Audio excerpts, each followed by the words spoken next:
Bienvenue à Conte policier, où les ombres cachent des secrets. Dans un village tranquille, un esprit brillant est confronté à un vol déroutant, la clé manquante du presbytère. Qui détient la vérité et quels secrets seront révélés? Versez-vous quelque chose de chaud et laissez le mystère commencer. Le soleil s'était levé avec la douceur polie d'un matin d'été anglais, répandant une douce chaleur sur les pelouses impeccables du presbytère Sainte-Marie.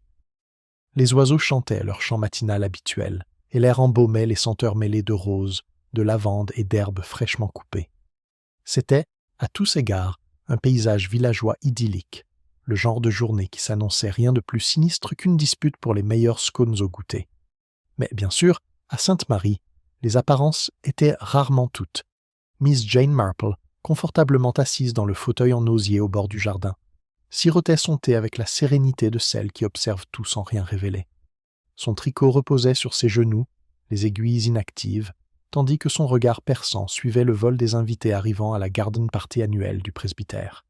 Les enfants couraient partout, les doigts collants, et les chiens du village, aux grandes dames de leur maître, se poursuivaient à travers les parterres de fleurs. « Bonjour, mademoiselle Marple », appela madame Emily Petheridge, la femme du pasteur, passant avec un plateau de sandwich délicat. « J'espère que le temps sera agréable pour la fête. Il semble que le soleil ait été particulièrement clément cette année. »« Très agréable, en effet, » répondit gentiment Miss Marple, bien que ses yeux se soient dirigés vers un léger sillon sur l'expression de madame P. Etheridge, un détail qui aurait échappé à la plupart. Les invités étaient un mélange de villageois habituels et de quelques visiteurs, chacun porteur de sa petite réputation et de ses secrets. Il y avait le colonel Braithwaite, dont l'allure militaire dissimulait à peine un penchant pour les commérages, mademoiselle Clara Whitby, la jeune gouvernante dont le regard ne se détournait pas facilement lorsqu'on l'interrogeait, Monsieur Henry Godfrey, le notaire, au sourire trop facile, et Monsieur Thomas Langford, un riche propriétaire terrien dont l'arrivée dans une automobile racée suscitait toujours une pointe d'envie chez les habitants. Tandis que le vicaire accueillait chacun avec sa cordialité habituelle, l'attention de Miss Marple s'attarda sur un détail particulier. La fenêtre du bureau du vicaire, légèrement entr'ouverte malgré la douce chaleur matinale. Elle remarqua les légères rayures sur le rebord, comme si quelque chose ou quelqu'un avait récemment dérangé la boiserie. L'observation était anodine, mais elle piqua son esprit d'une curiosité discrète. Le thé avait été servi, les sandwichs avaient circulé, et les rires emplissaient l'air, mais le rythme idyllique de la matinée ne tarda pas à être rompu. Un cri perçant s'éleva soudain du presbytère, figeant l'assemblée au milieu de la conversation. Le son exprimait une urgence qu'aucune garden party polie ne pouvait ignorer. Les invités se précipitèrent vers la source, leur bavardage remplacé par des halètements alarmés. Dans le couloir du presbytère, étalé sur le sol ciré, gisait la silhouette de M. Thomas Langford. Ses yeux fixaient le plafond orné d'un regard vide, et une petite blessure sanglante marquait sa tempe. Un coupe-papier en argent dépassait maladroitement de sa poitrine, ponctuation cruelle d'une matinée pourtant agréable. Miss Marple, cependant, restait au bord du jardin, observant silencieusement les réactions des villageois.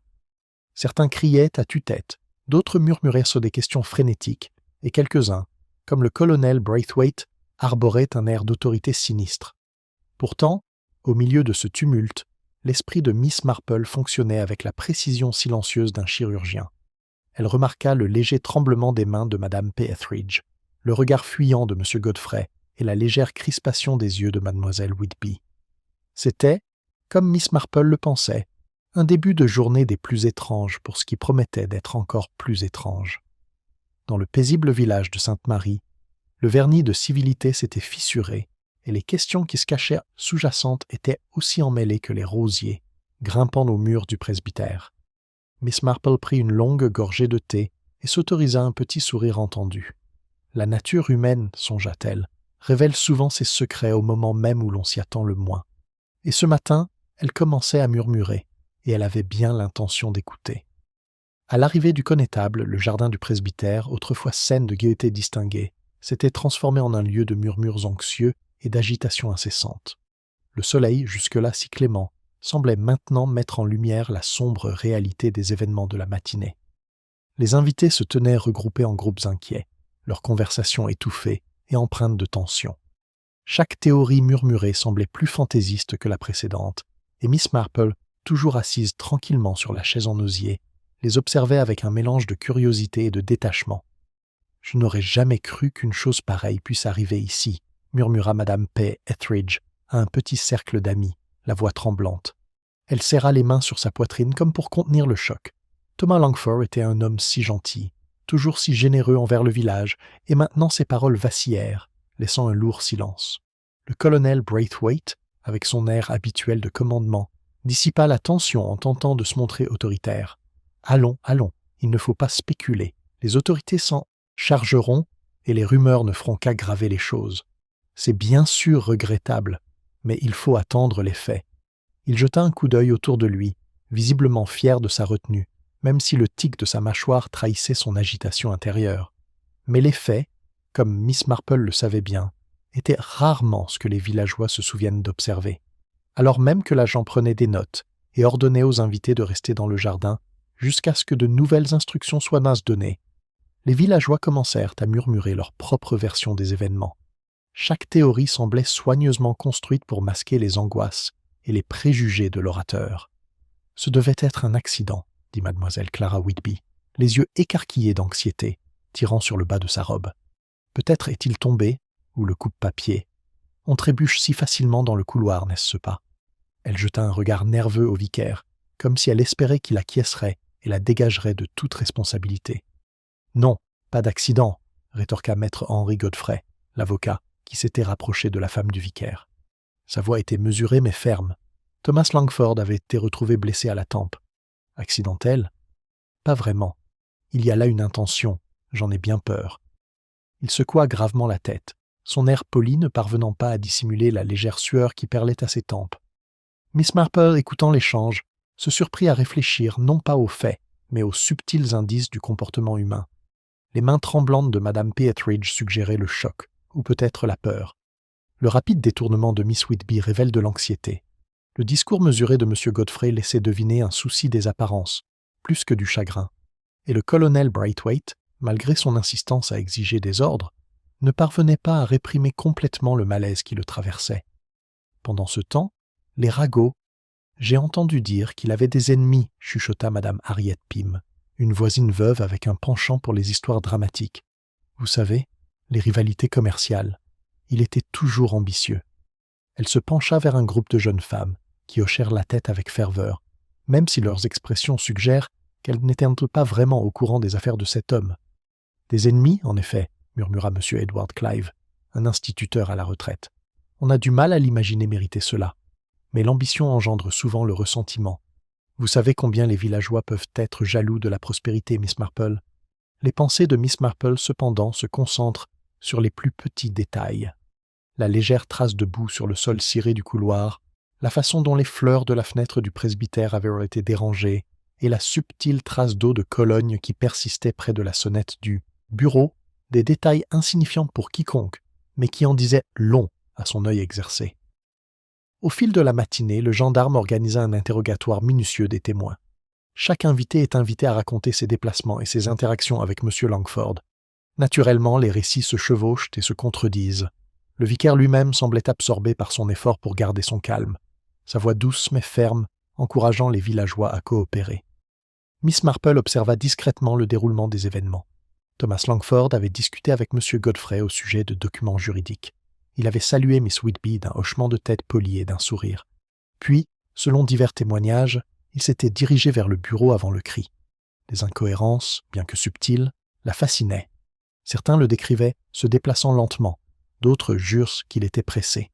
Certains affirmaient avoir aperçu une silhouette à proximité, d'autres affirmaient que le hall était vide.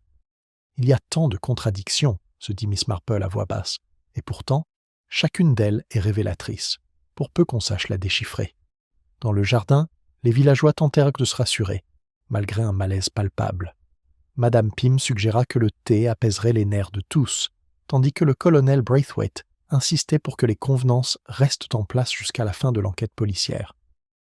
Mademoiselle Whitby rôdait près du vicaire, son sang-froid hésitant, tandis que M. Godfrey affichait un stoïcisme crispé qui semblait presque répété. Pendant ce temps, quelques villageois parmi les plus curieux se livrèrent à leurs propres investigations discrètes. Le jeune Timothy Clark, impatient de faire ses preuves, examina la fenêtre du bureau et remarqua les légères rayures observées par Miss Marple.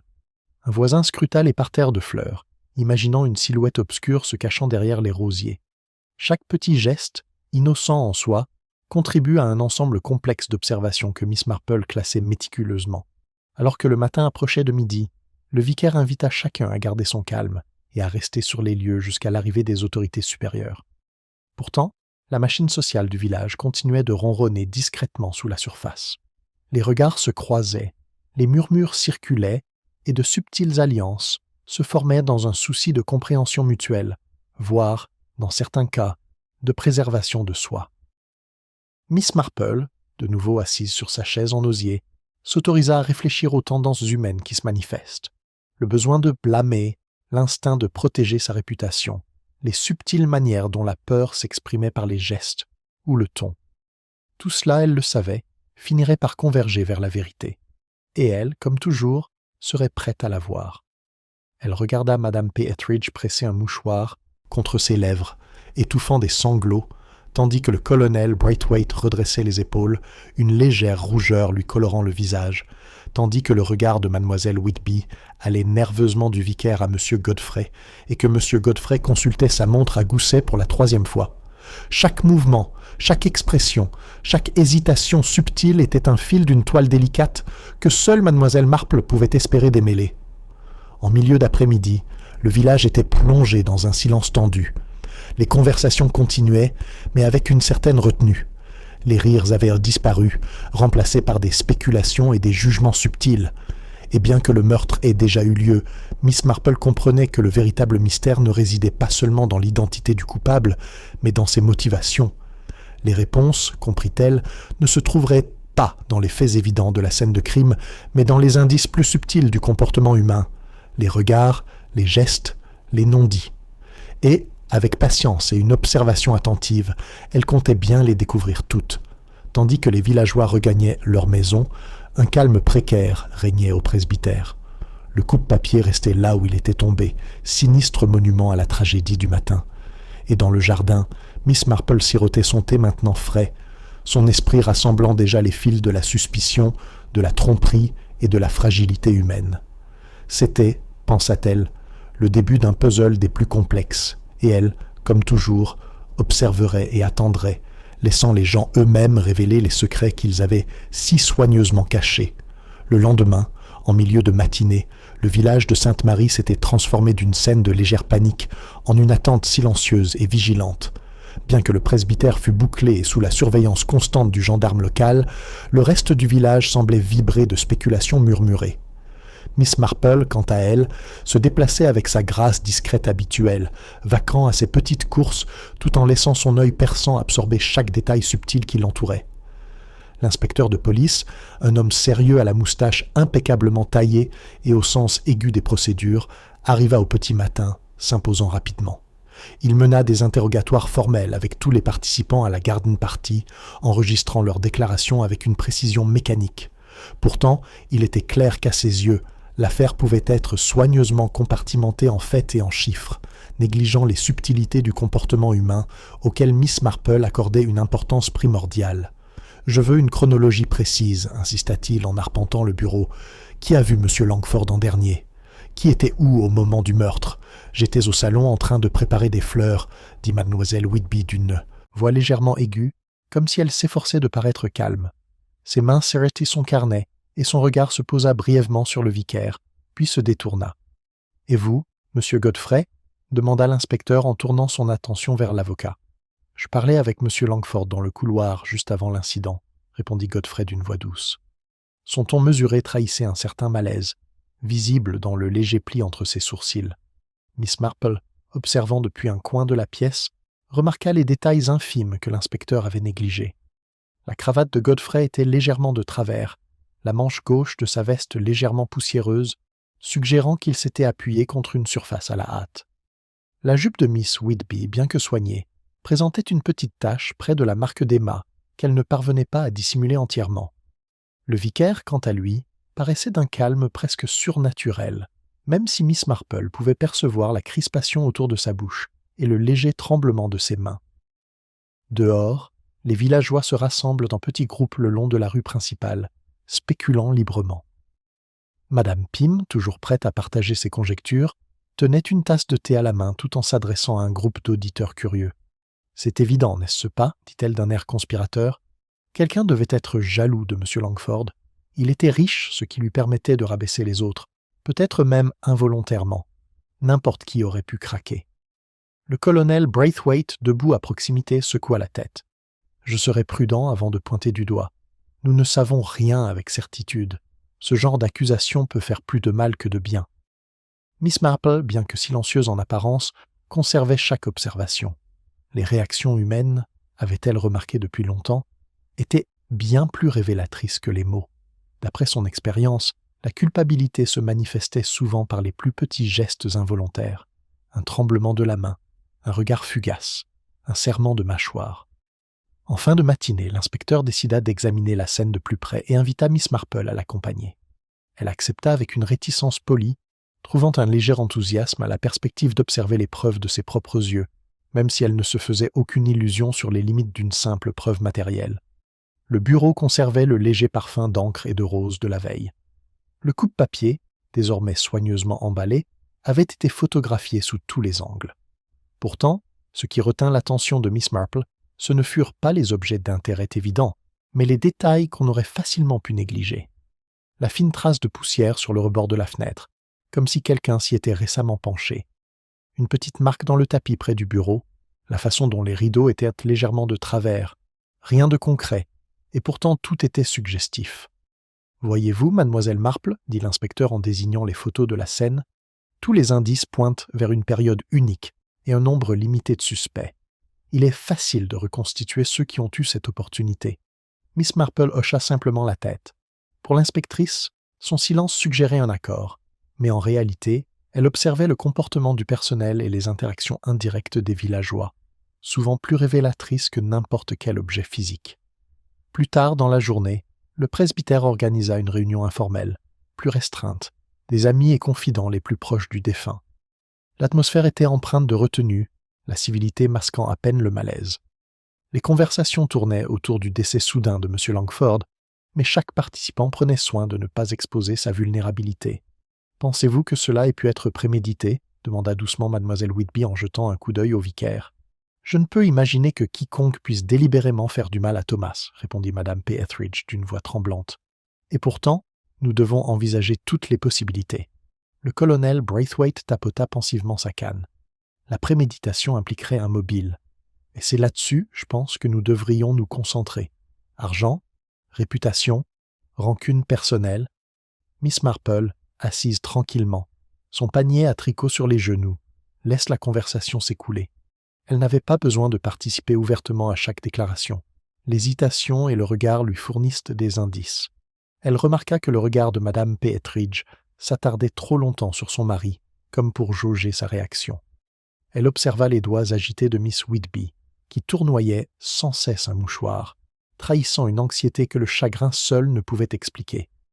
Même l'attitude mesurée du colonel Braithwaite était ponctuée d'un tressaillement occasionnel de la mâchoire, signe subtil d'un conflit intérieur. Cet après-midi-là, le gendarme revint interroger les domestiques.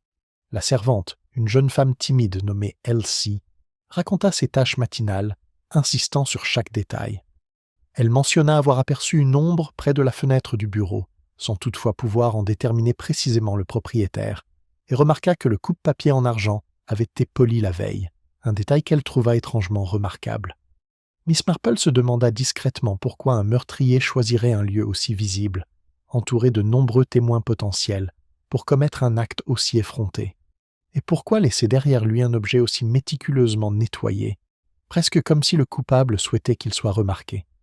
Le soir, l'inspecteur avait rassemblé toutes les déclarations initiales et rédigeait son rapport préliminaire.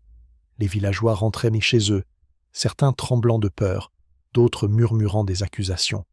Le vicaire, malgré son sang-froid, se retira tôt, laissant Miss Marple errer dans les allées du jardin, songeant aux aspects humains que les rapports de police ne pourraient jamais saisir.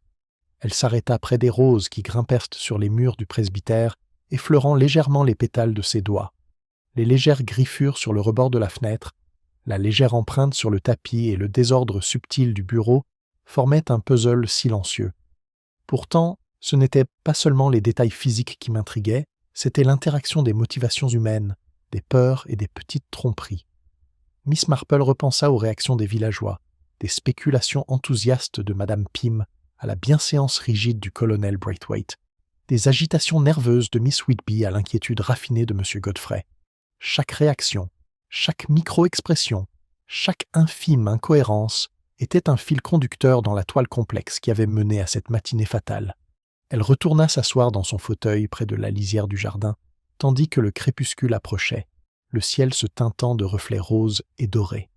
Le village s'était installé dans un calme fragile, mais Miss Marple savait que la sérénité apparente était trompeuse. Sous la surface, des courants de peur, de suspicion et de rancune enfouis tourbillonnaient déjà. Et tandis qu'elle sirotait son thé maintenant refroidi, Miss Marple s'autorisa une réflexion silencieuse. La solution ne résiderait pas dans les indices évidents, ni dans les déclarations faites sous pression. Elle résiderait dans l'observation des vérités subtiles, des gestes, des regards, des contradictions entre paroles et actes. À Sainte-Marie, le véritable mystère ne faisait que commencer. Le lendemain de l'enquête préliminaire de l'inspecteur, un léger voile de brume recouvrit Sainte-Marie, conférant au village un aspect éthéré, presque surnaturel. Si le soleil perça finalement la brume, sa faible lumière semblait mal adaptée à la gravité des événements récents. Le presbytère demeurait une ruche à l'activité contenue, le gendarme étant désormais en poste permanent pour en gérer l'accès. Les visiteurs étaient découragés, et les villageois qui s'aventuraient à proximité se retrouvaient sous la surveillance d'agents, officiels ou non. Miss Marple, comme toujours, abordait la journée avec une détermination tranquille. Elle arpentait les sentiers familiers du village, son panier à la main, échangeant quelques mots polis avec les commerçants et les villageois. Pourtant, elle observait bien plus qu'elle ne parlait, notant de subtils changements de comportement et d'expression qui échapperaient à la plupart des regards. Après avoir examiné les déclarations de la veille, l'inspecteur s'est concentré sur un petit nombre d'individus qui semblaient avoir les meilleures chances de commettre le crime. Selon la chronologie officielle, Thomas Langford avait été aperçu pour la dernière fois se dirigeant vers le bureau, peu après sa brève discussion avec M. Godfrey dans le couloir. Sur cette base, l'inspecteur s'est particulièrement intéressé à l'avocat et à Mademoiselle Whitby, ainsi qu'à quelques autres invités dont la proximité du presbytère au moment crucial semblait suspecte. Le colonel Braithwaite, présent dans le salon du presbytère pour donner son point de vue, exprima son opinion d'un ton mesuré. Il est clair que l'opportunité seule ne suffit pas à inculper. Il faut s'interroger sur le mobile. Qui aurait pu tirer le plus grand profit de la mort de M. Langford? Qui nourrissait des griefs, si minimes fussent-ils? Madame P. Etheridge, essayant de garder son calme, intervint doucement. Mais Thomas était apprécié. Aucun de nos voisins ne pouvait lui vouloir du mal, n'est-ce pas? Miss Marple, tricotant tranquillement dans un coin, laissa un léger sourire effleurer ses lèvres.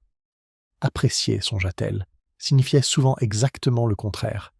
Les politesses sociales dans les petits villages pouvaient masquer des ressentiments qui couvaient inaperçus depuis des années. L'inspecteur, cependant, préférait des preuves concrètes. Il demanda à Mademoiselle Whitby de rester au presbytère pour un interrogatoire plus approfondi. La jeune gouvernante acquiesça nerveusement, les doigts tordant son mouchoir tandis qu'elle jetait un coup d'œil furtif au vicaire. Elle expliqua, un peu essoufflée, qu'elle avait vaqué à ses occupations habituelles ce matin et n'avait rien remarqué d'inhabituel. Pourtant, Miss Marple, remarquant la légère trace de boue sur ses chaussures et l'état légèrement négligé de sa robe, soupçonna que l'histoire n'était peut-être pas tout à fait exacte. M. Godfrey, quant à lui, accueillit l'interrogatoire avec un calme professionnel. « Je coopérerai pleinement, » déclara-t-il, même si l'œil exercé de Mlle Marple percevait une tension dans ses mains, tandis qu'il ajustait le poignet de sa veste, comme s'il se préparait à l'examen. Il parla prudemment de sa conversation avec M. Langford, insistant sur des points d'ordre professionnel et donnant des détails mineurs qui auraient pu paraître anodins. Le vicaire, pour sa part, s'efforçait de protéger Mlle Whitby et M. Godfrey d'un regard excessif, d'une voix ferme mais douce. Pourtant, dans ses petits gestes, son léger serrement de mâchoire, l'ajustement rapide de ses lunettes, Mlle Marple percevait de subtiles indications d'inquiétude, difficiles à feindre. À midi, l'inspecteur avait encore affiné sa recherche et dressé une liste de suspects potentiels. Outre Mlle Whitby et M. Godfrey, il incluait quelques autres personnes qui se trouvaient près du bureau du presbytère. La servante Elsie, dont les déplacements étaient curieusement précis. Le vicaire lui-même, bien qu'officiellement au-dessus de tout soupçon, et le colonel Braithwaite, bien que l'alibi de ce dernier concernant l'entretien du jardin paraisse solide. C'est une affaire particulière, remarqua l'inspecteur en feuilletant son carnet. Tout porte à croire à une opportunité, mais le mobile est peu évident. Argent, influence, vengeance. Miss Marple réfléchit en silence. D'après son expérience, les motivations les plus convaincantes n'étaient pas toujours évidentes et se cachaient souvent dans des relations, des habitudes et des griefs subtils qui pouvaient s'étendre sur des décennies. Une légère hésitation dans une salutation, un affront dont on se souvient, un ressentiment exprimé, tout cela pouvait être assez puissant pour provoquer des actes de désespoir. Ses pensées furent interrompues par un léger coup frappé à la porte du presbytère. C'était Elsie, la servante, qui avait été appelée par l'inspecteur. Elle semblait hésitante, le regard rivé sur elle avec nervosité. « Je me suis dit que je devais mentionner quelque chose, » dit-elle doucement, en se tordant les mains. « Hier matin, avant l'arrivée des invités, j'ai remarqué que le coupe-papier en argent était légèrement déplacé sur le bureau. Pas beaucoup, juste un peu. » L'inspecteur griffonne une note, tandis que Miss Marple inclinant légèrement la tête. Cette petite observation presque triviale lui frappa l'esprit d'une signification discrète. Un objet délibérément poli, mais subtilement déplacé, pouvait en dire long sur le souci du détail ou la maladresse du coupable. Pendant ce temps, le village bourdonnait de rumeurs. Madame Pym avait déjà commencé à tisser des histoires complexes dans le salon de thé local, suggérant que mademoiselle Whitby entretenait un lien secret avec le défunt, tandis que les relations militaires du colonel Braithwaite laissaient entendre des rancunes ou des dettes non réglées. Chaque spéculation, aussi fantaisiste fût-elle, apportait à mademoiselle Marple un éclairage supplémentaire sur les perceptions et les préjugés potentiels des villageois. À mesure que la journée avançait, l'inspecteur reprit son interrogatoire formel, se concentrant sur les détails. Il demanda à mademoiselle Whitby de se rappeler chaque pas qu'elle avait fait ce matin-là, et à monsieur Godfrey de relater chaque mot de sa conversation avec monsieur Langford. Le colonel fut prié de détailler ses déplacements dans le jardin, tandis que la servante répétait ses tâches pour plus de clarté. Miss Marple observait tout cela en silence, attentive non seulement à leurs paroles, mais aussi à la manière dont elles étaient dites. Un tic dans les yeux, une hésitation avant de parler, un brusque déplacement du poids d'un pied sur l'autre, tels étaient or les signes de vérité comme de tromperie. En fin d'après-midi, l'inspecteur avait élaboré sa théorie préliminaire. L'opportunité, insista-t-il, pointait clairement du doigt mademoiselle Whitby et monsieur Godfrey. Le mobile, admit-il, restait indéterminé, mais il comptait approfondir l'enquête. Les villageois, apprenant la nouvelle, tirèrent rapidement leurs propres conclusions, certains se rangeant du côté de l'inspecteur, d'autres suivant leur propre intuition. Miss Marple, cependant, n'avait tiré aucune conclusion. Elle continuait de remarquer les interactions subtiles, presque imperceptibles, la légère rougeur qui illuminait le visage du colonel Braithwaite lorsqu'on interrogeait M. Godfrey, le tremblement de la main du vicaire lorsqu'il remplissait une tasse de thé, l'esquisse d'un sourire nerveux de Miss Whitby lorsqu'on lui adressait directement la parole. Chaque observation, elle le savait, était un indice potentiel. À la tombée de la nuit, le presbytère s'installa dans une attente sereine. L'inspecteur s'absenta temporairement pour rédiger son rapport, laissant la maisonnée sous surveillance. Miss Marple s'attarda dans le jardin, repensant aux événements de la journée. Les premiers suspects avaient été identifiés, mais elle sentait au plus profond d'elle-même que la vérité apparente n'était qu'une infime partie de l'histoire. Elle parcourut du regard les rosiers grimpants, observant les griffures sur le rebord de la fenêtre, les subtils mouvements des tapis et des rideaux, et l'interaction délicate des comportements humains qu'elle avait observés tout au long de la journée. Dans le silence de la lumière déclinante, Miss Marple comprit que le véritable travail, démêler les motivations, tester les réactions et interpréter les gestes, ne faisait que commencer.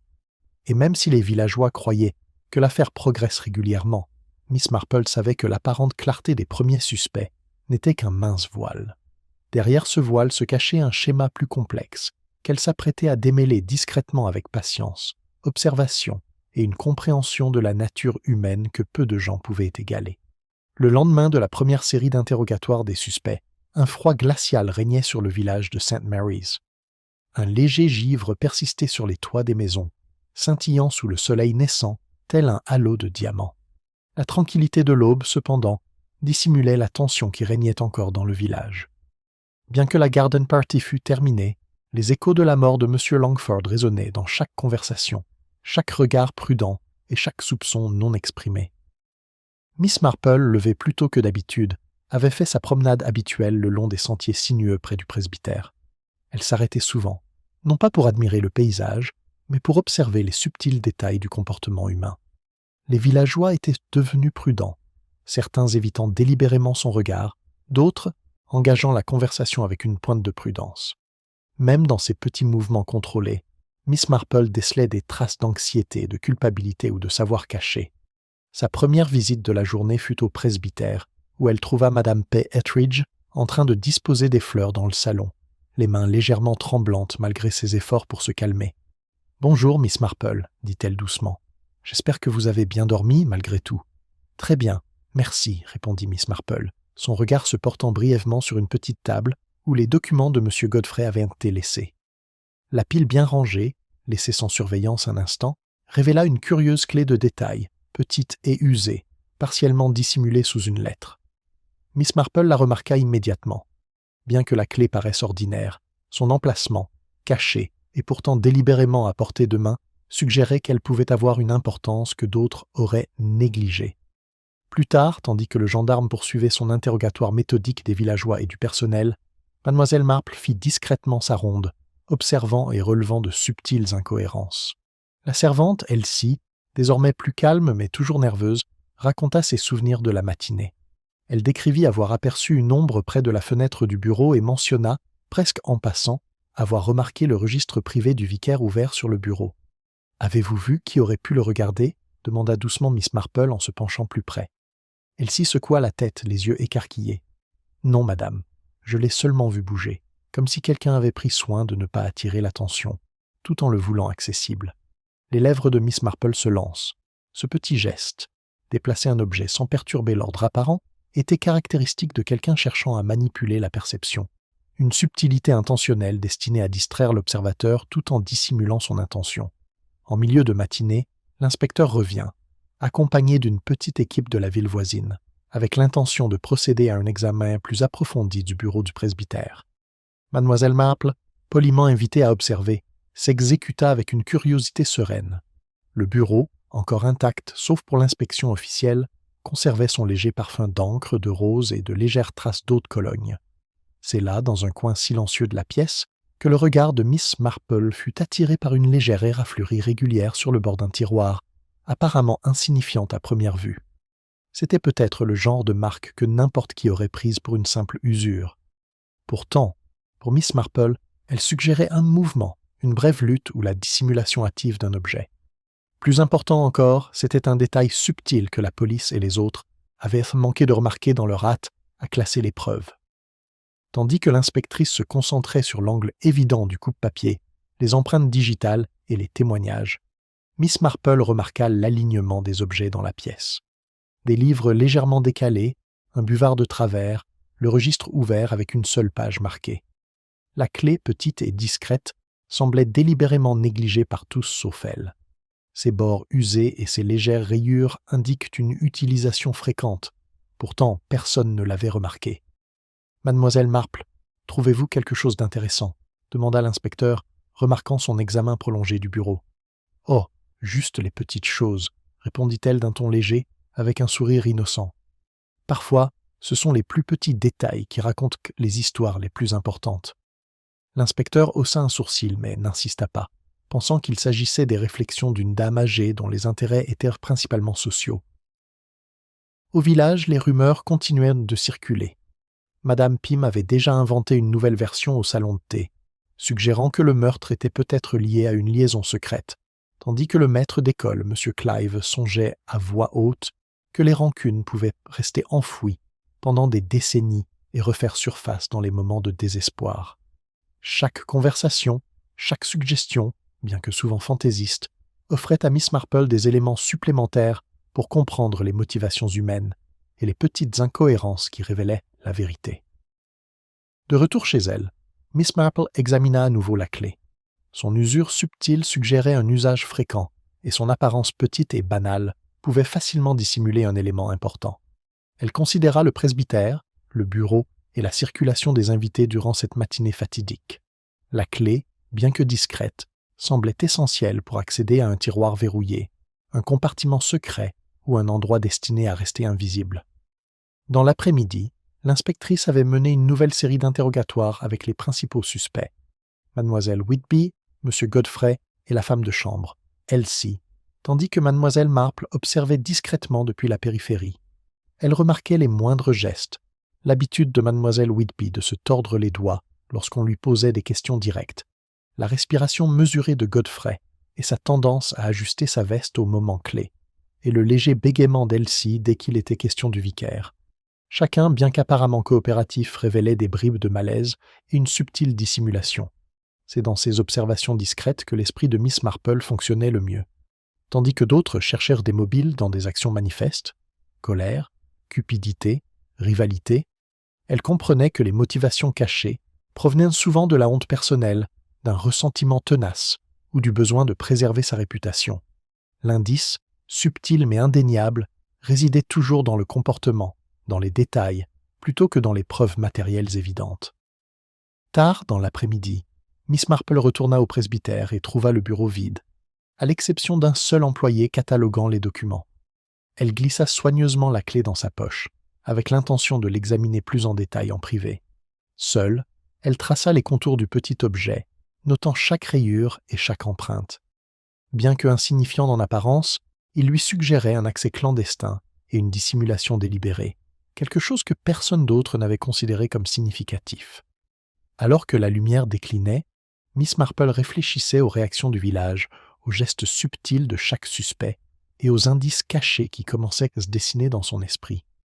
L'attention initiale portée aux suspects évidents, Miss Whitby et M. Godfrey n'étaient, soupçonnait-elle, que la surface d'une vérité plus complexe. Sous le vernis poli des interactions sociales se cachaient ressentiment, envie et secret qui ne resteraient pas cachés indéfiniment. La clé, mineure et facilement négligée, était le fil conducteur qui pourrait bien commencer à démêler les chevaux complexes entourant la mort de M. Langford. Mademoiselle Marple, tricotant tranquillement au bord du jardin à l'approche du soir, comprenait que la patience et une observation attentive révéleraient son importance avec le temps. Elle s'autorisa un léger sourire, consciente que les habitudes, les peurs et les petites indiscrétions du village finiraient par apporter des réponses que le témoignage de l'inspecteur ne pouvait à lui seul apporter. Ainsi, l'indice caché reposait discrètement dans sa main, discret mais puissant, symbole des subtils mécanismes du comportement humain que Miss Marple avait appris à déchiffrer avec une précision infaillible. Les premiers signes d'un mystère plus profond apparaissent, et elle, avec sa patience discrète et sa compréhension de la nature humaine, était prête à les suivre où qu'ils les mènent. Le lendemain de la découverte de la clé par Miss Marple, un calme précaire régnait sur Sainte-Marie. Malgré le lever du soleil dans un ciel dégagé, le village vibrait avec une raideur particulière, comme si l'anxiété collective des jours précédents s'était muée en une tension silencieuse et vigilante. Les conversations étaient étouffées, les regards méfiants, et le brouhaha de la vie quotidienne semblait plus discret que d'habitude. Miss Marple, comme toujours, fit sa promenade matinale dans le village, observant les subtils changements d'attitude qui en disaient plus que des mots. Les commerçants jetèrent des regards nerveux derrière leur comptoir, les enfants chuchotaient et riaient prudemment, et les adultes mesuraient leurs pas et leurs salutations comme si chaque geste pouvait les trahir. La clé qu'elle avait empochée la veille pesait lourd dans son esprit, son importance grandissant à mesure qu'elle envisageait les complexités cachées qu'elle pourrait révéler. En milieu de matinée, elle se retrouva de nouveau au presbytère. L'agent de police était posté à la porte d'entrée, et l'inspecteur était arrivé tôt, déterminé à poursuivre son enquête officielle.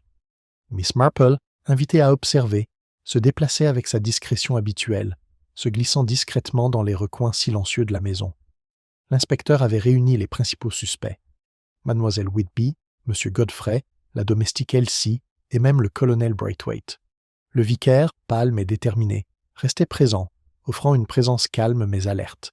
C'était, selon Mademoiselle Marple, le cadre idéal pour une observation subtile. L'inspecteur commença systématiquement. « Je souhaite comprendre les déplacements de chacun hier matin, dit-il en désignant d'abord Mademoiselle Whitby. Soyez précis. Chaque pas, chaque regard, chaque interaction compte. » Miss Whitby, les mains jointes, parla doucement. « Je vaquais à mes occupations habituelles, monsieur. » Mais je dois avouer que j'ai vu M. Langford se diriger vers le bureau. Je ne l'ai pas vu entrer, mais j'ai entendu le cri peu après. » Son regard se tourna vers le vicaire, et Miss Marple remarqua un léger serrement de ses épaules. « Monsieur Godfrey ?» demanda l'inspecteur. « J'ai discuté brièvement avec M. Langford dans le couloir, » répondit Godfrey d'un ton poli et mesuré. « Nous avons discuté de questions juridiques courantes, rien d'urgent. Je l'ai laissé dans le couloir, et puis, l'incident s'est produit. » L'attention de Miss Marple, cependant, restait concentrée sur les petits détails que les autres oubliaient. La légère trace de boue sur la robe de Miss Whitby, les bords usés des manchettes de Godfrey et le léger tremblement des mains d'Elsie lorsqu'elle était interrogée étaient autant de signaux faibles qui contredisent les récits soignés. L'inspecteur, de plus en plus frustré par l'absence de mobile apparent, changea de sujet. « Colonel Braithwaite, vos déplacements hier matin ?»« J'étais dans le jardin, » répondit le colonel d'un ton sec. « Je m'occupais des massifs de fleurs et supervisais la disposition des chaises pour la réception. Je n'avais aucune raison ni aucune occasion de nuire à M. Langford. » Miss Marple, cependant, remarqua la légère rougeur du colonel, la tension de sa mâchoire tandis qu'il parlait et le mouvement incessant de sa canne. Pour un œil non averti, sa déclaration semblait simple. Pour elle, elle suggérait un combat intérieur, peut-être de la culpabilité, peut-être simplement la peur d'être impliquée, mais néanmoins remarquable. C'est alors que le vicaire, d'une voix calme mais ferme, intervint. « Je crois qu'il y a plus ici qu'une simple opportunité. Nous devons prendre en compte le passé, les vieux griefs, les rivalités tacites qui couvent sous la surface de la politesse. » L'intérêt de Miss Marple fut piqué. La remarque du vicaire n'était pas une simple conjecture. Dans les petits villages, les vieux ressentiments peuvent être tenaces, et ceux qui avaient une réputation apparemment irréprochable pouvaient cacher les plus tenaces animosités. L'inspectrice continua, pressant la bonne Elsie de lui fournir des détails précis sur ses tâches matinales.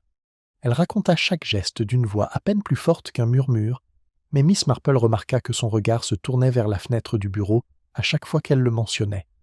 Cette légère hésitation, ce silence presque imperceptible, laissait entrevoir une connaissance dépassant le simple cadre ménager. Au fur et à mesure que l'interrogatoire progresse, Miss Marple catalogue silencieusement chaque indice subtil.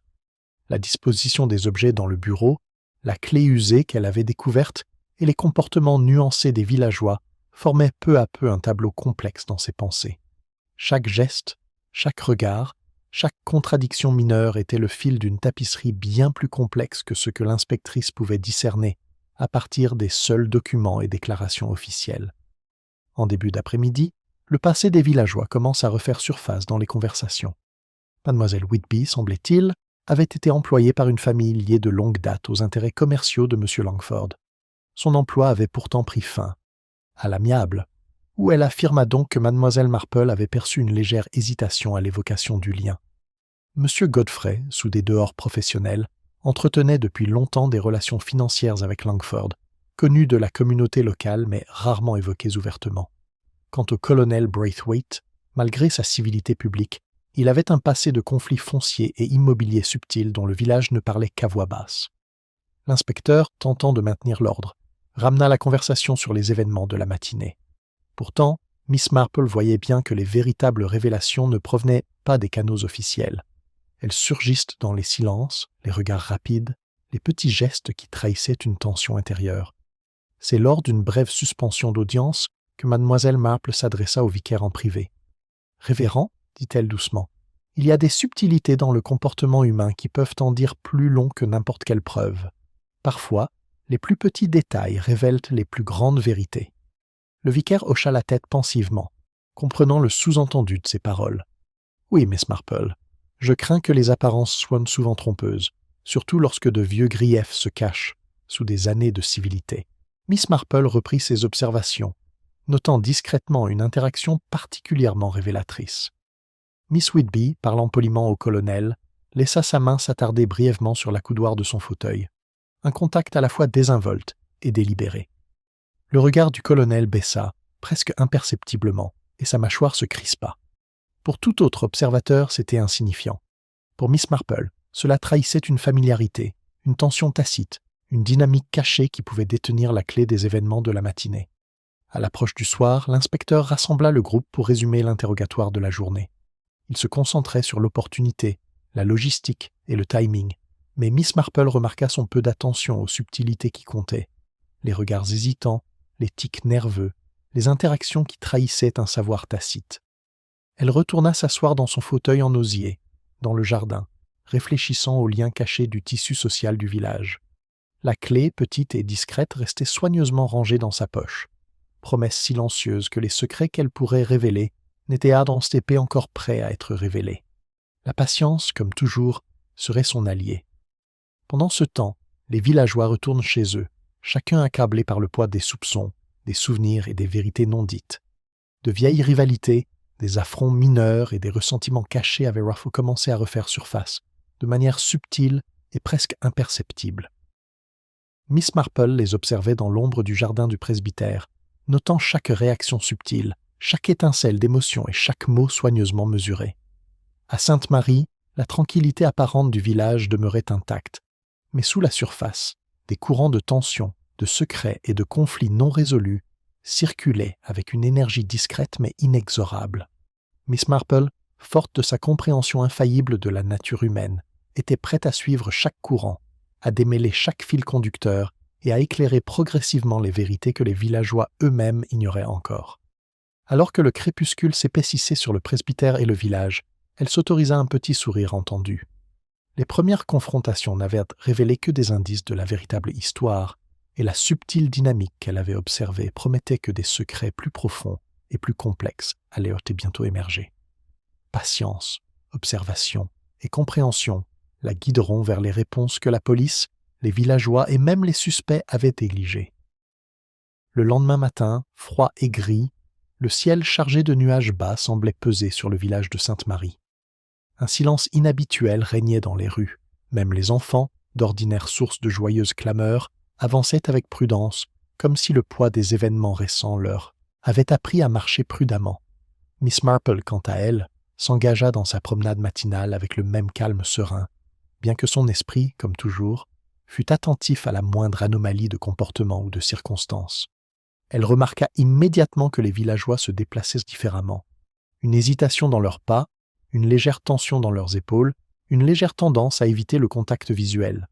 Même les commerçants, d'ordinaire accueillants, semblaient se réserver, jetant un rapide coup d'œil à chaque passant avant de retourner à leurs marchandises. Les petites communautés, songea Miss Marple, avaient une façon remarquable de révéler la vérité dans l'ombre, quand personne ne pensait y prêter attention. Le calme, cependant, fut bientôt rompu. Un second incident s'était produit, non fatal cette fois, mais suffisant pour perturber le fragile équilibre du village. Ce fut Elsie, la servante, qui découvrit une série de documents manquants dans le registre du presbytère. Ces documents contenaient les comptes rendus des transactions récentes de Thomas Langford, dont certains laissaient entrevoir des litiges avec des propriétaires fonciers locaux et des petites entreprises qui avaient mal tourné.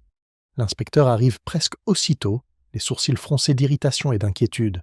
« Il ne s'agit plus d'un simple meurtre », déclara-t-il en brandissant le registre pour montrer les pages manquantes. « Il faut maintenant envisager que quelqu'un tente d'obscurcir les faits, voire de fausser complètement l'enquête. » Miss Marple, observant silencieusement, remarqua les réactions des villageois rassemblés.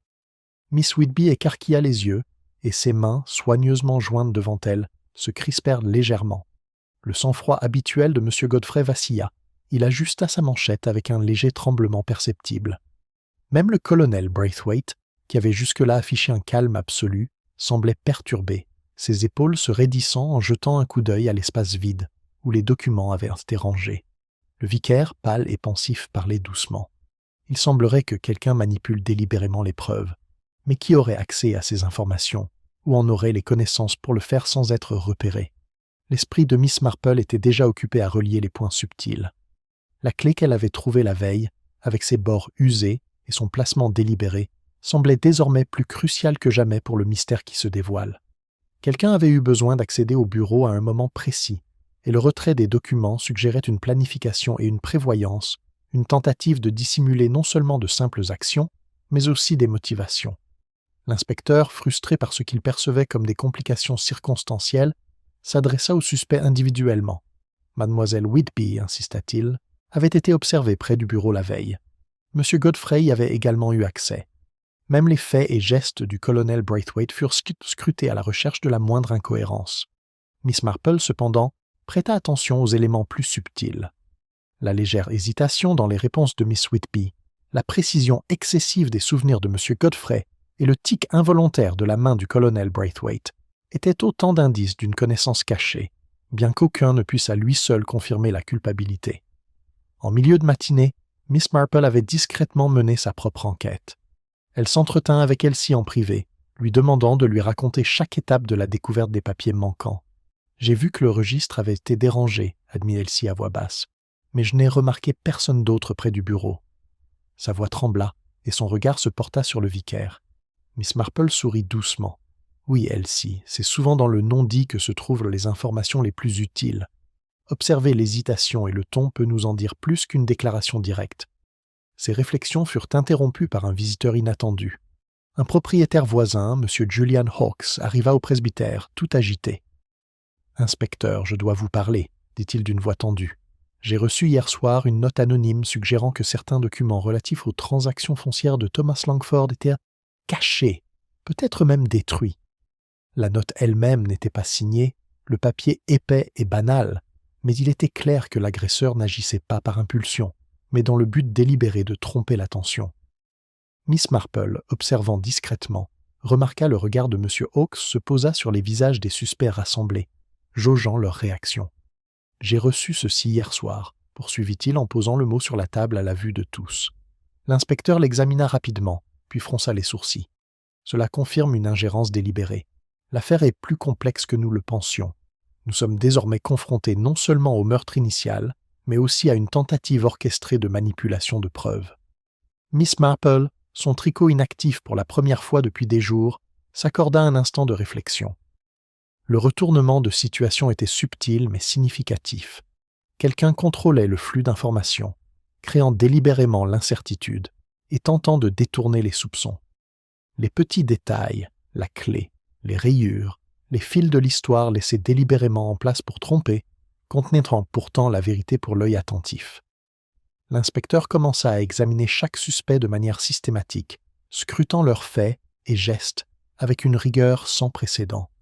Les réponses de Mademoiselle Whitby devinrent de plus en plus prudentes, ses mains s'agitant d'une manière qu'elle n'avait pas réussi à dissimuler auparavant. Les souvenirs de M. Godfrey étaient mesurés, mais ses yeux clignèrent nerveusement à chaque fois qu'il était question du registre ou de la clé. Le colonel Braithwaite, conservant son sang-froid militaire, ne parvenait néanmoins pas à dissimuler un léger pincement des lèvres chaque fois qu'une suggestion de falsification de documents était évoquée. Miss Marple, cataloguant discrètement les comportements, s'autorisa à considérer les implications du second incident. Celui qui avait volé ou falsifié les documents du registre avait eu la clairvoyance et les moyens d'agir sans se faire remarquer. Les complexités sociales du village, les ressentiments anciens et les griefs mineurs, tous observés auparavant, prenaient alors une importance renouvelée. Motifs et opportunités s'entremêlent d'une manière qui suggérerait une orchestration minutieuse plutôt qu'un moment de passion ou d'impulsion. En fin d'après-midi, l'inspecteur, frustré mais diligent, demanda un examen de tous les comptes, horaires et alibis. Mademoiselle Marple, assise discrètement au bord de l'assemblée, observait les micro-réactions de chaque suspect. Le regard de Mademoiselle Whitby se dirigeant vers la porte comme pour anticiper l'arrivée de quelqu'un, le léger sursaut de M. Godfrey lorsque le vicaire mentionna le registre, et le coup de canne involontaire du colonel Braithwaite, trahissant une tension intérieure. Pendant ce temps, le village lui-même bruissait de rumeurs. Madame Pym, toujours prête à émettre des hypothèses, avait déjà commencé à faire circuler l'histoire des documents disparus, suggérant des liens avec des disputes et des transactions secrètes depuis longtemps enfouies. D'autres villageois spéculent sur des liaisons, des rivalités et des ressentiments cachés, mettant involontairement en lumière des courants sociaux sous-jacents, qui allaient plus tard se révéler cruciaux. À l'approche du crépuscule, Miss Marple retourna s'asseoir dans son jardin, la clé toujours bien en sécurité dans sa poche. Le second incident avait clarifié ce qu'elle soupçonnait depuis le début. Il ne s'agissait pas d'un simple crime opportuniste. Le meurtrier, ou quelqu'un de profondément impliqué, était intelligent, délibéré et déterminé à contrôler les perceptions. Pourtant, dans leur orchestration minutieuse, ils avaient laissé de côté les plus infimes détails, des indices que seul un esprit patient et observateur pouvait reconstituer. Le regard de Miss Marple s'adoucit tandis qu'elle sirotait son thé. Le retournement de situation, subtil mais indéniable, avait bouleversé le paysage de l'enquête. La tranquillité apparente de Sainte-Marie dissimulait non pas une, mais de multiples couches d'intentions et de tromperies humaines. Et elle, avec sa patience discrète et sa profonde compréhension de la nature humaine, était désormais plus proche que jamais de percer le réseau complexe dans son intégralité. Le village, songea-t-elle, ressemblait à un jardin soigneusement entretenu, même dans son calme. Ses racines cachées et ses branches enchevêtrées pouvaient dissimuler beauté et danger. Et demain, elle le savait, révélerait encore plus de secrets, car le comportement humain, observé avec attention, commencerait à révéler des vérités longtemps dissimulées sous la civilité et le charme. Le matin suivant la découverte des documents disparus, l'aube était inhabituellement claire et nette sur Sainte-Marie, un calme fragile s'installant dans les rues du village, comme si le soleil lui-même cherchait à rassurer les habitants bouleversés. Pourtant, sous cette lumière sereine, des courants de suspicion, de malaise et de peur soigneusement dissimulés traversaient chaque foyer. Consciente de ces subtiles vibrations, Miss Marple avançait tranquillement sur les sentiers familiers, observant avec attention, notant chaque hésitation, chaque regard, chaque geste qui révélait la véritable nature de ses concitoyens. Elle avait passé les premières heures à réfléchir aux subtilités de l'affaire, au meurtre lui-même, aux subtiles erreurs d'interprétation, au registre et à la clé, ainsi qu'au réseau complexe de relations humaines qui s'entrelaçaient à Sainte-Marie. Un fait était devenu de plus en plus évident. Si la police avait ses théories et les villageois leurs ragots, la véritable solution ne se révélerait qu'à travers une observation attentive des comportements, dans des moments où chacun se croyait inaperçu. En milieu de matinée, Miss Marple arriva de nouveau au presbytère. Le silence régnait dans la maisonnée, comme si la présence de la loi et le poids des récents événements avaient imposé une discipline tacite. L'inspecteur était là, ainsi que les principaux suspects, Mademoiselle Whitby, M. Godfrey, le colonel Braithwaite et la servante Elsie. Chacun affichait une tension contenue, leurs gestes précis, leurs paroles choisies avec prudence. Miss Marple, installée dans son fauteuil en osier habituel dans le jardin, réfléchissait à la meilleure façon d'observer les subtilités qui trahissent la vérité. Elle avait déjà remarqué de légères contradictions, des regards fugaces et des gestes d'inquiétude, mais elle avait besoin d'une réaction plus critique, celle qui ne pouvait surgir que lorsqu'un suspect se croyait en sécurité ou subtilement provoqué. L'occasion se présenta plus tôt qu'elle ne l'avait prévu. Le vicaire, cherchant à rétablir un semblant de normalité, invita le groupe à prendre le thé, encourageant une conversation informelle. Miss Marple, tricotant tranquillement, commença à interroger les suspects par une série de questions douces, apparemment anodines, visant moins à obtenir des faits qu'à provoquer les comportements naturels qui révèlent des vérités plus profondes. « Mademoiselle Whitby, commença-t-elle doucement, je me demandais si vous vous souveniez de l'aménagement du bureau pendant la garden party. Ça a dû être un sacré travail de préparer autant d'invités. » Les mains de mademoiselle Whitby tordaient son mouchoir par réflexe. « Oui, mademoiselle Marple, c'était un peu mouvementé, je l'avoue. J'essayais de tout garder en ordre, mais il y avait tant à faire. » Sa voix trahissait une pointe de tension, qu'elle tentait pourtant de masquer par une cordialité polie. Miss Marple marque une pause avant de poursuivre, attirant son attention sur M. Godfrey. « Et vous, M. Godfrey, avez-vous remarqué quelque chose d'inhabituel dans le bureau ce matin-là ? Peut-être un livre égaré ou un léger désordre parmi les papiers ?» Le regard de Godfrey se posa sur la clé qu'elle avait empochée, sans qu'il sache qu'elle la possédait. Il ajusta sa veste avec un léger tremblement et répondit « Rien qui me vienne à l'esprit, Miss Marple. » Le bureau semblait en ordre, comme d'habitude. Son ton était calme, mais le léger serrement de sa mâchoire trahissait un malaise. Le colonel Braithwaite, assis en face de lui, s'éclaircit la gorge d'une voix posée. « Je ne peux pas dire que j'ai remarqué quoi que ce soit d'anormal. J'étais, comme toujours, préoccupé par la décoration du jardin et le confort des invités. Pourtant, Miss Marple remarqua sa main tapoter légèrement la table, un rythme inconscient qui trahissait l'attention. La clé, désormais bien cachée dans sa poche, pesait lourdement sur l'esprit de Miss Marple. Elle comprenait que le retrait des pages du registre avait exigé précision, accessibilité et une subtile orchestration d'attention. Celui qui avait agi avec autant de préméditation réagirait presque certainement, brièvement se souvient de ce qu'ils avaient laissé derrière eux. Tandis que le thé était servi, Miss Marple laissa la conversation dériver naturellement, évoquant avec désinvolture le jardin, le temps et même les récentes affaires de M. Langford. Chaque remarque était une incitation délibérée, une douce exploration du tissu d'une culpabilité cachée. « Vous savez, dit-elle doucement en s'adressant à la table, il est remarquable de constater à quel point les petits détails en disent souvent plus que les événements eux-mêmes. Une clé mal placée, un registre légèrement perturbé, tels sont les murmures d'une histoire incontournable. » Les doigts de Mademoiselle Whitby tremblèrent légèrement sur sa tasse. Le regard de M. Godfrey se tourna vers le vicaire, et la canne du colonel Braithwaite frappa violemment le sol. Même Elsie se raidit et se mordit la lèvre comme pour contenir une réaction soudaine. Miss Marple continua, laissant chaque déclaration reposer avant d'observer les réactions. Bien sûr, on pourrait passer complètement à côté de ces détails mineurs, mais parfois, le moindre objet ou mouvement révèle plus qu'on ne le soupçonne. C'est dans les actions discrètes et subtiles que se cache souvent la vérité. Un bref silence s'installa, rompu seulement par le tintement délicat de la porcelaine et le bruissement des aiguilles à tricoter de Miss Marple.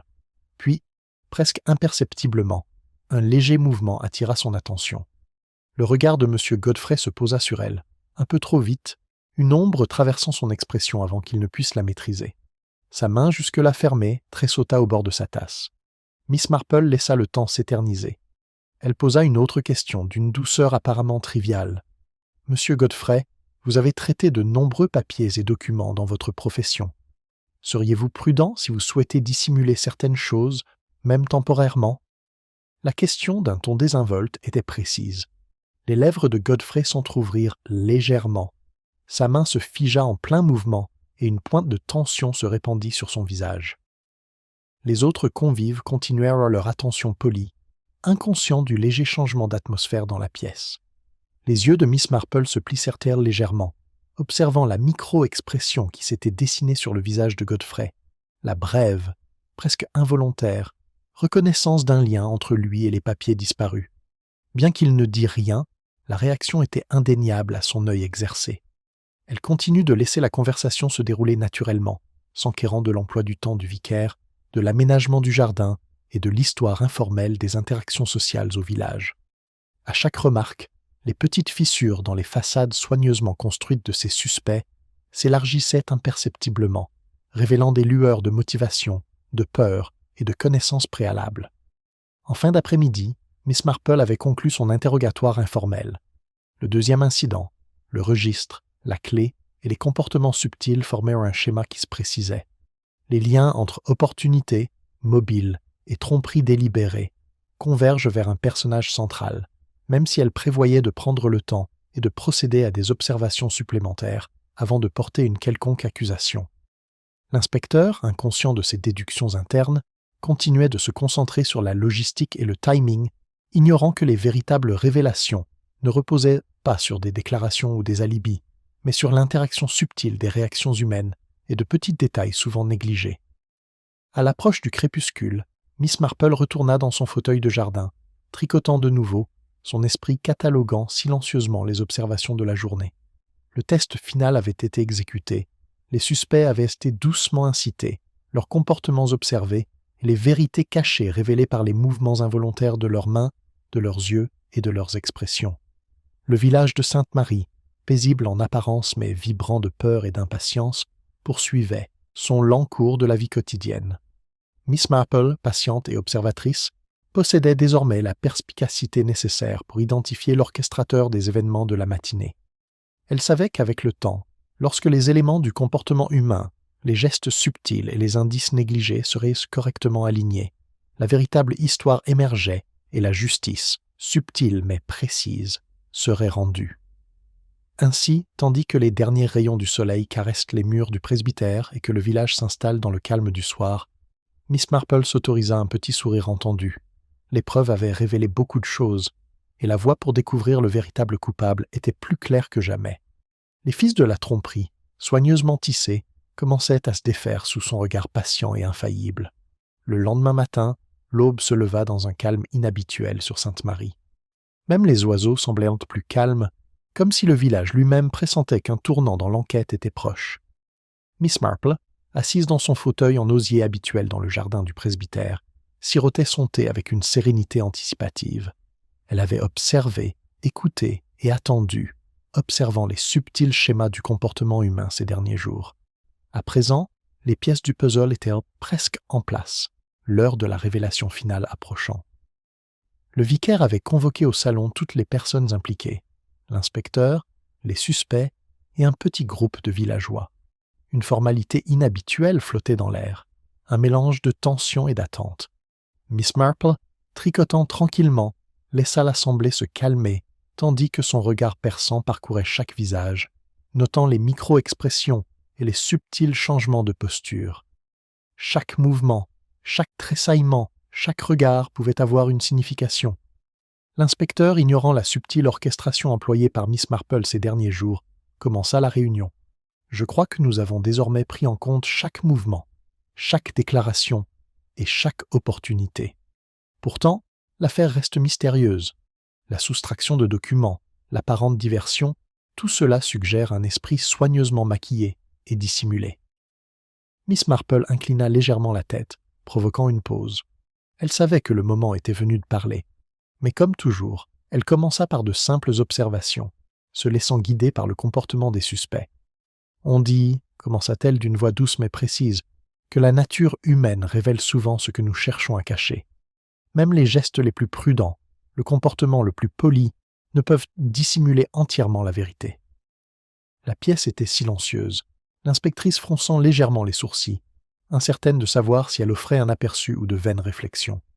Miss Marple poursuivit, son regard passant subtilement d'un suspect à l'autre. « Considérez, si vous le voulez bien, dit-elle, les petits détails apparemment insignifiants qui ont été négligés.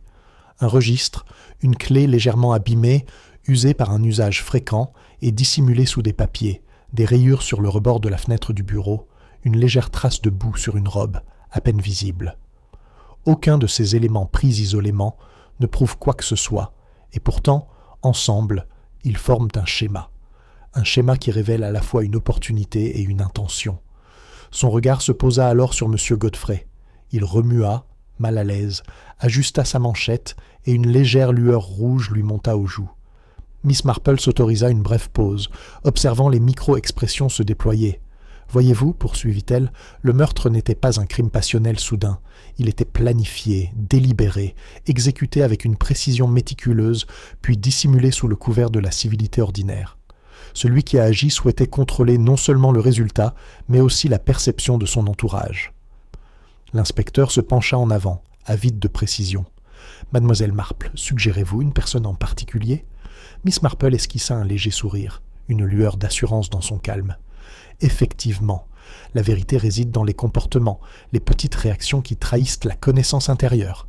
Passons-les en revue. » Elle parla d'abord de mademoiselle Whitby, dont les gestes nerveux et les regards fugaces trahissaient l'anxiété, mais non la culpabilité.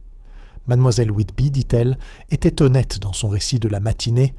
Son hésitation provient du choc et de sa méconnaissance des arrangements de la maison et non de la culpabilité. La servante, Elsie, fut également absoute. La jeune Elsie avait agi avec innocence et une prudence consciencieuse, expliqua Miss Marple. Sa nervosité résultait de la peur et non de la connaissance du crime. Le colonel Braithwaite, dont l'attitude rigide dissimulait un malaise, fut également blanchi. Même ses gestes, s'ils trahissaient une certaine tension, reflétaient un souci de bienséance et de la réputation du village, et non une intention malveillante. Tous les regards se tournèrent alors vers M. Godfrey. Le regard de mademoiselle Marple était posé, mesuré et calme. « Monsieur Godfrey, vous êtes un homme habitué à l'ordre, à la procédure et à la précision. Vous tenez aussi à la réputation et au contrôle. Pourtant, dans vos efforts pour dissimuler certaines transactions et votre manipulation minutieuse des preuves, vous avez laissé des détails insignifiants vous trahir. » Le sang-froid de Godfrey vacilla légèrement, un léger tremblement parcourut ses mains lorsqu'il comprit son intention. Miss Marple poursuit doucement, mais fermement. « Vous saviez que M. Langford avait découvert des anomalies dans ses comptes, des éléments qui auraient pu vous causer de l'embarras ou des pertes financières. Vous avez pris des mesures pour retirer les pages du registre, dans l'intention de dissimuler votre implication. Vous avez utilisé la clé. Votre connaissance du bureau et de la disposition des documents vous a permis de vous déplacer discrètement et de ne rien perturber d'évident. Pourtant, les rayures sur la vitre, le registre égaré et vos réactions subtiles ont trahi votre connaissance et vos intentions. » La pièce était silencieuse. Même l'inspecteur, d'abord sceptique, regarda Miss Marple puis Godfrey avec une compréhension grandissante. Godfrey, comprenant que son comportement subtil et son observation avaient révélé ce que sa minutieuse planification avait caché, se laissa retomber sur sa chaise. « Je n'avais pas l'intention de le faire, » commença-t-il, sa voix tremblante. Miss Marple inclina la tête. « L'intention n'implique pas toujours la malveillance, monsieur Godfrey, mais les actes ont des conséquences. Vous avez cherché à manipuler les apparences, et pourtant vous avez sous-estimé le pouvoir subtil du comportement humain.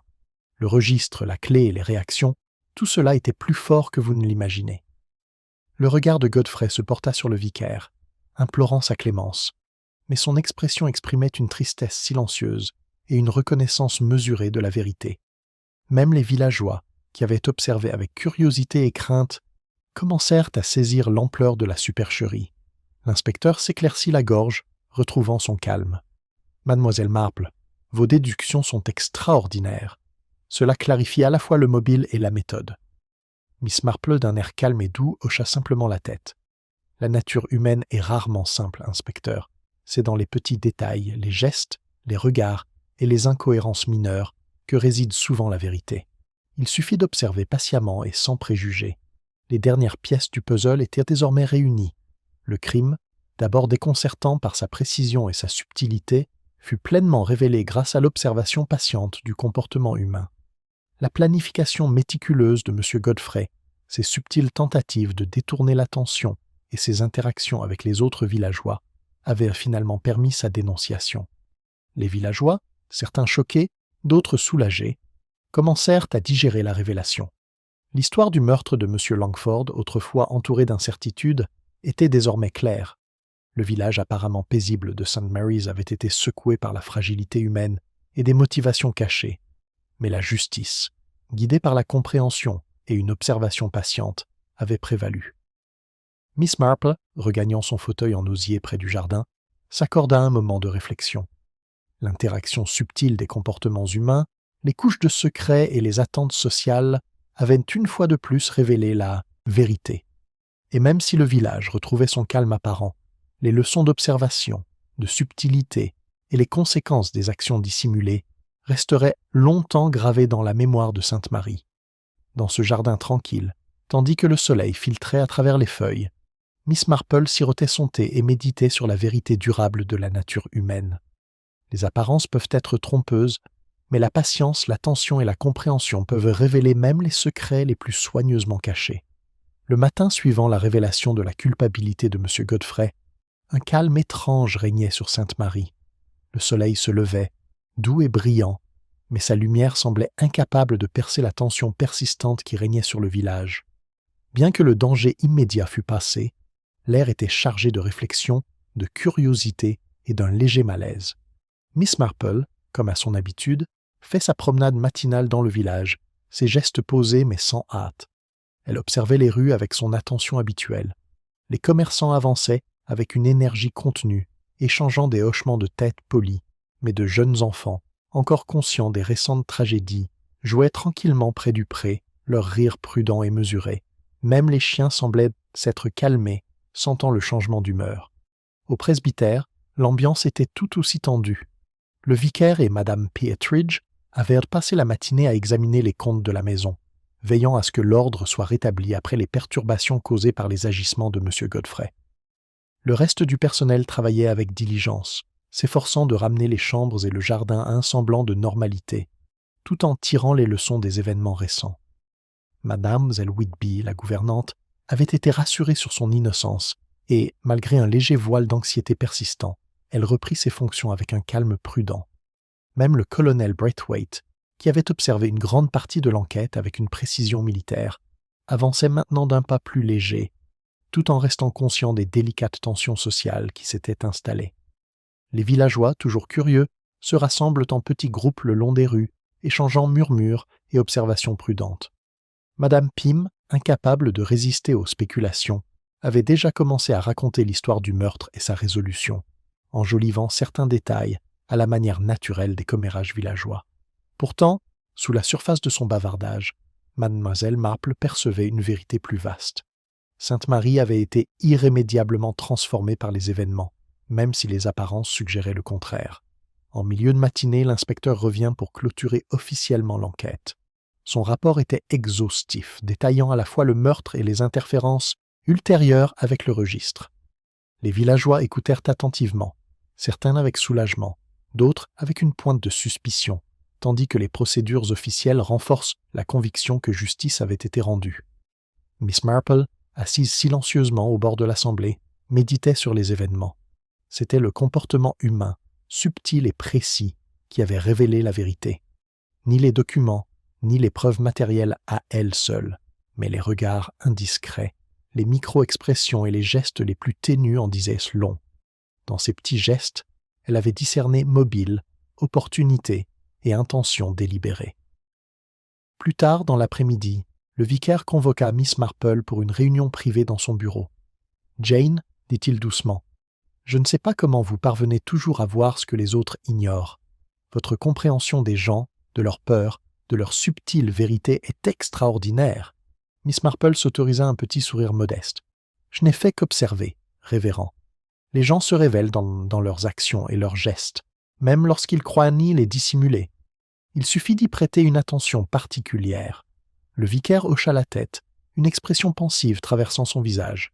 « Cela nous rappelle, n'est-ce pas, que même dans les villages les plus paisibles, la nature humaine n'est jamais simple. Sous la civilité et la politesse se cachent des couches de sentiments, d'histoire et parfois de ressentiment. »« Oui, répondit doucement Miss Marple, et ce sont souvent ces couches qui détiennent les réponses que nous cherchons. Il faut observer patiemment, sans présomption, et en comprenant les tendances humaines. » À mesure que la journée avançait, le village de Sainte-Marie commençait à retrouver sa normalité apparente. Les commerces rouvrent avec leur animation habituelle, les enfants jouent avec une énergie renouvelée et le bourdonnement de la vie quotidienne reprend. Pourtant, pour ceux qui avaient été au cœur des événements, il subsistait une conscience tacite que les apparences étaient trompeuses et que la nature humaine, dans toute sa complexité, avait révélé des vérités à la fois surprenantes et inquiétantes. Miss Marple, flânant dans le jardin dans la lumière déclinante, réfléchissait aux subtilités qui l'avaient guidée vers la solution. La petite clé, le registre, les légères rayures sur le rebord de la fenêtre, les perturbations mineures et l'observation attentive des comportements avaient convergé pour révéler l'auteur du crime. Ce n'était ni le spectaculaire, ni le manifeste qui importait, mais les schémas discrets et cohérents des actions et réactions humaines. Elle s'arrêta près des rosiers, dont les fleurs capturent les derniers rayons du soleil, et s'accorda un instant de contemplation et de satisfaction. Le village avait traversé une crise, mais en était ressorti intact, guidé par la main, silencieuse mais infaillible d'une observation attentive et d'une perspicacité. Le soir, alors que le village retrouvait son calme habituel, Miss Marple retourna dans son fauteuil en osier, tricotant désormais à un rythme familier et réconfortant. Les événements des jours passés, bien que résolus, avaient laissé leur empreinte sur le village et sur les personnes concernées. Pourtant, elle savait que l'ordre naturel perdurerait.